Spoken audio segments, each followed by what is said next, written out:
മുല്ലശ്ശേരി പഞ്ചായത്തിലെ രണ്ടാം വാർഡംഗം ടി.ജി. പ്രവീൺ രാജിവെക്കണമെന്നാവശ്യപ്പെട്ട് എൽ.ഡി.എഫ് പഞ്ചായത്ത് കമ്മിറ്റിയുടെ നേതൃത്വത്തിൽ മുല്ലശ്ശേരി പഞ്ചായത്ത് ഓഫീസിലേക്ക് മാർച്ചും ധർണയും നടത്തി.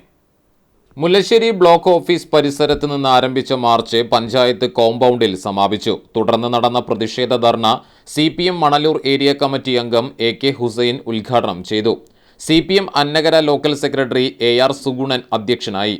CPI മണ്ഡലം കമ്മിറ്റി അംഗം VK രവീന്ദ്രൻ, KP ആലി, PK പ്രസാദ്, ശ്രീദേവി ജയരാജൻ, ഗീതാ ഭരതൻ, രാജശ്രീ ഗോപകുമാർ, K സച്ചിൻ എന്നിവർ സംസാരിച്ചു.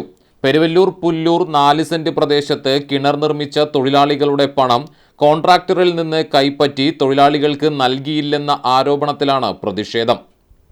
ഒരു ജനപ്രതിനിധി ഒരിക്കലും ചെയ്യാൻ പാടില്ലാത്ത നിയമവിരുദ്ധമായ നടപടി സ്വീകരിച്ചുകൊണ്ട് ഇപ്പോഴും ഈ ഭരണസമിതിയിൽ ഇരിക്കുകയാണ്.